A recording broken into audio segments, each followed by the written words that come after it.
At the family reunion, they laughed behind my back, mocked my career, and treated me like I didn't belong, completely unaware that the beautiful lakeside cabin they were partying in was actually mine. I let them finish their jokes, then handed the bill to the one who laughed loudest. I financed their reunion, their watercraft, and even the pyrotechnics that illuminated the night sky. However, upon my arrival, the notice on the entrance declared, "No self-pity gatherings in 2025, stay away, financial conduit." I quietly placed a celestial viewer on the porch, and by dawn, their disarray revealed the full narrative. Thank you for joining us today. It's wonderful to have you here. Before we proceed, please inform us of your location. Leave a comment indicating your city. Now, let's continue the narrative from where we paused. For years, I've served as the family's unacknowledged provider, covering their holidays, their emergencies, and their desires without ever expecting gratitude. This time, it's the grand gathering at a lakeside retreat I acquired 5 years ago, a fact I've kept to myself. I didn't desire acclaim, I simply wished for their enjoyment. I funded every aspect: the catered meal featuring roasted fowl and elegant confections, the boat rentals for leisurely afternoons on the lake, even the fireworks to conclude the evening in a burst of color. It's all on me, as usual. I drive up to the lodge, tires crunching on the gravel, clutching a packaged telescope for my nephew, Liam. He's been longing for one to observe the stars, and I'm eager to witness his excitement. Yet as I step out, a note affixed to the front door halts me. "No self-pity gatherings in 2025, stay away, financial conduit." It's Tara's penmanship, her flowing script smudged with glitter, but the words feel as though they originated from all of them: my sister, my brother Nate, my parents. A chill breeze from the lake tugs at the package in my hands, and I simply stand there, gazing, my thoughts drifting back to everything I've provided. I transferred funds to Tara for her broken vehicle, which somehow transformed into a weekend escape to Napa. I handled Dad's medical expenses when his insurance lapsed, without question. Mom's new outdoor deck? That was also my contribution, after she subtly suggested how pleasant it would be for family assemblies I was rarely invited to. I never objected. Family is supposed to assist, isn't it? But this notice, this cruel little slight, feels like a blade twisting in my chest. Inside, I hear their laughter, voices echoing through the slightly open window like the comforting glow of the fire they're gathered around. They don't know I'm here, standing on the porch of the lodge I own, the one I invested my savings into so they could portray a happy family. Or perhaps they do know, and that's the intention, to remind me I'm not truly one of them, merely the individual who settles the accounts. The telescope feels heavier now, a present for a child who might not even care, and I ponder how long I've been overlooked by them all. I don't depart immediately. Something keeps me rooted to that porch, the signs glitter catching the moonlight like a provocation. I move closer to the lodge window, peeking through a gap in the drapes. Tara is perched on a sofa, wine glass in hand, her laughter piercing the air. "He's probably sulking again, anticipating gratitude he'll never receive," she remarks, tossing her hair. Nate, sprawled in a chair with a beer, snorts. "Our personal ATM with emotions. Pathetic." Mom's voice chimes in, bright and fragile. "He should be pleased we provide him with a purpose." Dad simply grunts, poking the fire I paid for, his silence more profound than words. I grip the telescope package more tightly, my breath fogging the glass. They're devouring the catered feast, chicken I ordered, desserts I selected, while dissecting me as if I'm the evening's entertainment. I retreat, legs unsteady, and place Liam's gift on the porch steps, the wrapping paper crinkling beneath my fingers. I don't knock, I don't call out. I simply turn and stumble to my vehicle, the lake's dark shimmer blurring in my sight. Driving home, the road extends endlessly, and my mind churns with memories I've suppressed for too long. Tara tearfully contacting me last year, claiming her rent was overdue. I sent the funds, only to see her post about a new designer handbag days later. Nate cornering me at Thanksgiving, all smiles, requesting a loan to repair his truck, then boasting about his Vegas trip a month later, with no repayment in sight. Mom manipulating me into purchasing that elaborate grill for their 4th of July celebration, then complaining I didn't stay to tidy up. I've been their problem solver, their safety net, pouring my savings into their lives while they privately scoffed. I didn't perceive it then, or chose not to, but now, with their voices echoing in my head, it's evident, I'm not family to them. I'm a utility, a convenience, a punchline. The lodge recedes in my rearview mirror, its lights twinkling as if mocking me too. I financed every moment of that night, the boat they'll use tomorrow, the fireworks they'll admire, and they're ridiculing me for it. I pull into my driveway an hour later, the quiet of my home enveloping me entirely. I drop my keys on the counter, sink into a chair, and gaze at the wall. My phone remains dark, no messages, no calls, no. Where are you? For many of them, my absence is irrelevant. They have what they desired. I reflect on the years I've stretched myself thin, foregoing my own travels to finance theirs, working extra hours to manage their crises. I convinced myself it was affection, that family remains united. But affection doesn't ridicule you over a meal you paid for. It doesn't dissect you while sipping wine you purchased. My chest tightens, a slow warmth spreading from my ribs to my throat. I'd been naive, playing the fool in a scenario I wasn't even aware I was in. I envisioned Tara's smirk, Nate's casual grin, Mom's feigned cheer, each a weapon I permitted them to wield because I believed it was what one does for kin. The telescope sits abandoned 2 hours away, and I wonder if Liam will even notice it's from me, or if he'll simply shrug, as they all do. I lean back, eyes burning, and replay the scene, their voices, their ease, their complete disregard. I've given them everything, money, time, fragments of myself, and they've given me this, a sign, an insult, a laugh. I don't weep, though I wish to. Instead, something solidifies within me, a subtle transformation I can't yet define. I'm finished pretending they'll change, finished pursuing a concept of family that exists only in my imagination. I rise, fetch a glass of water, and consume it as if it will cleanse the taste of their words. It doesn't, but it's a beginning. I'm not returning, not to the lodge, not to their demands, not to the role they've assigned me. They can have their reunion, their watercraft, their pyrotechnics. Let them savor it while it lasts, because I'm starting to comprehend something they don't. I possess the authority to halt this spectacle. I own that lodge, every plank and nail, and they have no idea what awaits them. I awaken the following morning to a tranquil home, a stillness that feels unfamiliar after years of their clamor. My phone screen is blank, no missed calls, no apologies, just silence from the lodge.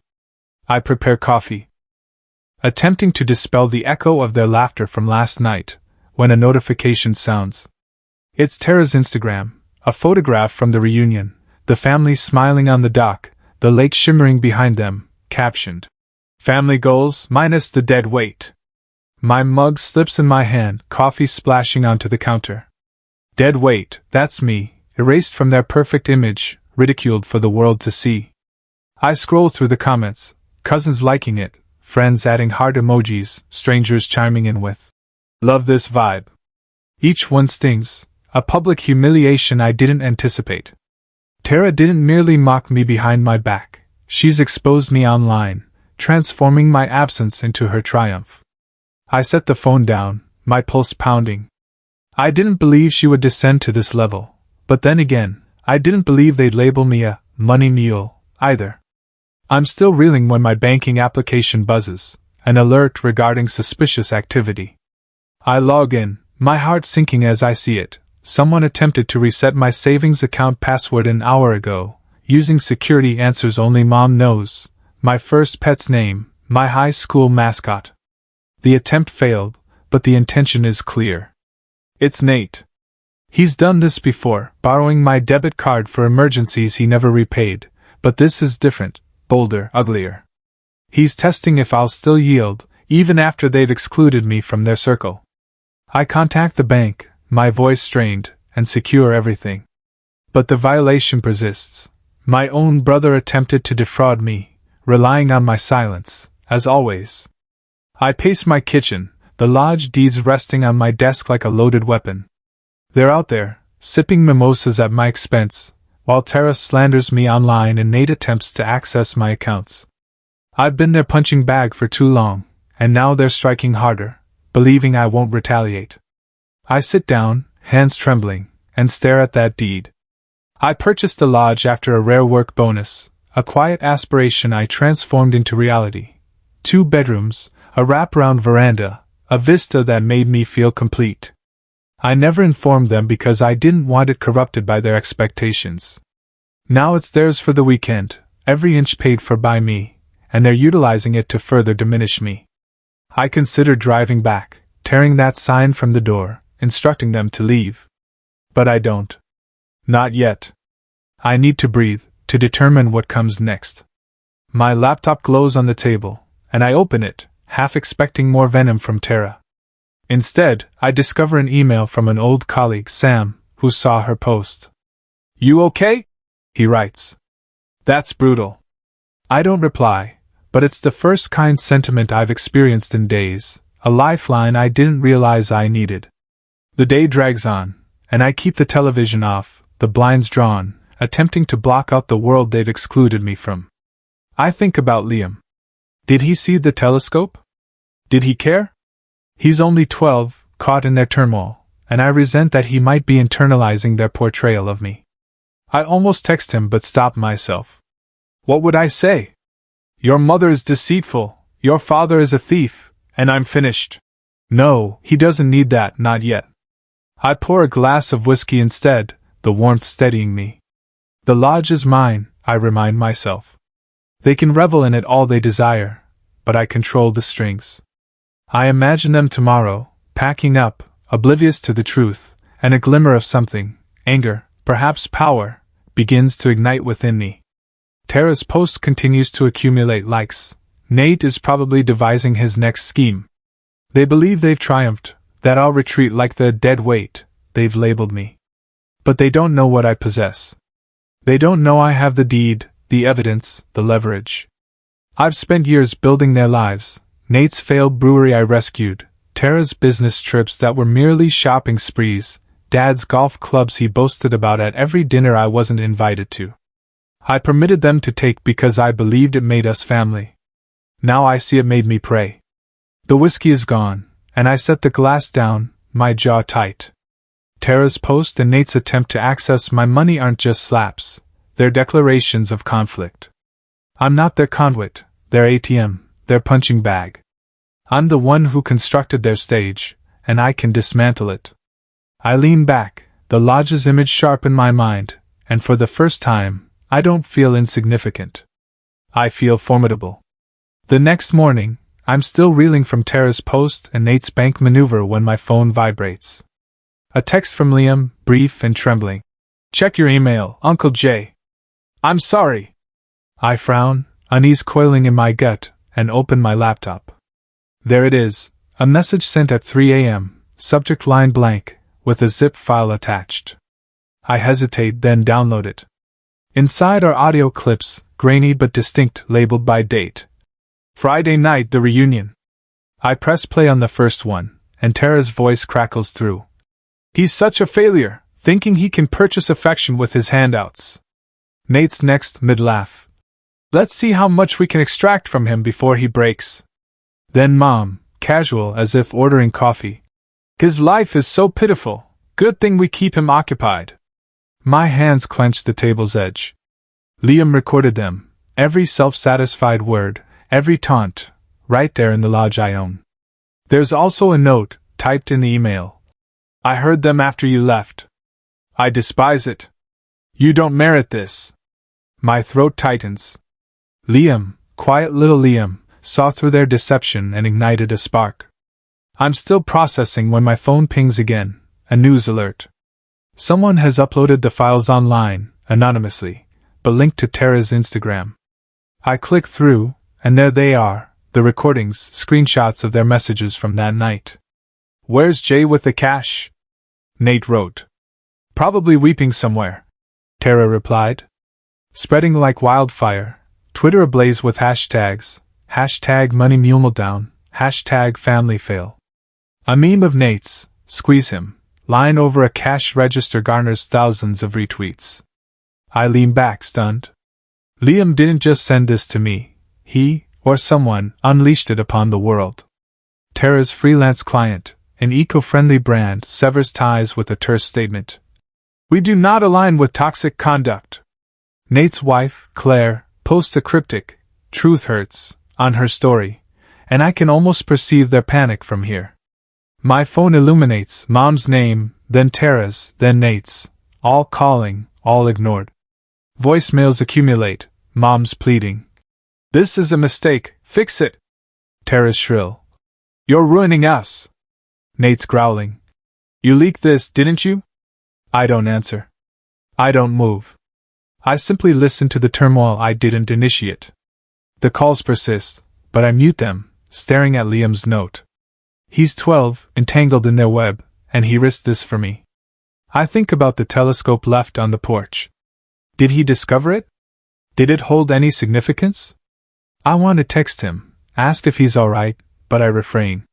He's already done enough. Outside, the sun ascends higher, and I feel a peculiar tranquility settling in, like the calm center of a storm. They're scrambling, tearing at each other, and I'm here, untouched for once. I open my laptop again, scroll through the aftermath. A local blog picks it up. Family mocks benefactor at lavish reunion. And the comments pour in. Disgusting, cut them off, you're better off alone. Strangers perceive it, people I've never encountered, and they're on my side. Sam emails again. Saw the mess online. Proud of you for not tolerating there. I don't feel proud, not yet, just aware. I lean back, the lodge deed still on my desk, its edges worn from years of concealment. They're probably still there, packing up, cursing my name over the boat rides and fireworks they enjoyed, my fireworks, my boats. I could contact the property manager, have them evicted midday, but I don't. Let them stew in their predicament a little longer. My mind drifts to the years I allowed to slip by, Nate's investment proposals I financed that led nowhere, Tara's tearful accounts of difficult months that concluded with new footwear, Dad's lectures about responsibility when I hesitated to write another check. I believed I was assisting, holding us together. Now I see I was feeding a mechanism that consumed me and expelled me. Liam's files are the evidence, raw and unvarnished, and the world is embracing it. The phone is silent now. They've ceased for the moment. I pour a coffee, sip it slowly, and let the gravity of it sink in. Tara's career is faltering, Nate's marriage is precarious, Mom and Dad's social circle will gossip about this for months, their golden retirement tarnished without my contributions to smooth the edges. I didn't orchestrate their downfall, Liam's spark did that. But I'm not grieving it either. I've moved into a modest dwelling, 1 bedroom, bare walls, no echoes of their demands. Liam is with me half the time now, Tara too broken to contest it. We set up his telescope on the balcony last night, identifying Orion's belt, and his quiet gratitude. Uncle J. Felt like a revelation. A letter arrives today, actual paper, Liam's shaky handwriting on the envelope. I open it, sink into a chair. Uncle J, I don't know how to express this properly, but thank you. You're the only one who inquired what I desired, not what I could do for them. I'm speaking to a counselor at school now. Mom said no, but I went anyway. You showed me I don't have to remain where it hurts. I'm still frightened, but I'm okay because of you. Love, Liam. I read it twice, then frame it by my door, not for vanity, but as proof we both escaped. I prepare dinner now, just for myself, pasta with sauce. I don't rush. I walk by the lake near my residence, no phone buzzing with their crises. The silence isn't empty, it's mine, a space I've cultivated after years of relinquishing it. I used to believe family implied supporting everyone, that affection was measured in monetary contributions. I was mistaken. It's not about taking until someone is depleted, it's about seeing them as complete. Walking away didn't just liberate me. It demonstrated to Liam that he could also choose. The true victory isn't observing their collapse, it's constructing something new, something genuine, without their shadows. Peace isn't boisterous or vengeful, it's waking up knowing you don't owe your essence to anyone. They lost their provider, but I discovered my existence, and that is sufficient. Thank you for dedicating your time to this narrative. It truly signifies a great deal. Every family drama conceals a quiet anguish, an unspoken plea, or a sentiment no one discusses. If this story evoked any emotion in you, anger, sorrow, or even solace, please leave a comment below. You might be articulating what someone else has always experienced but never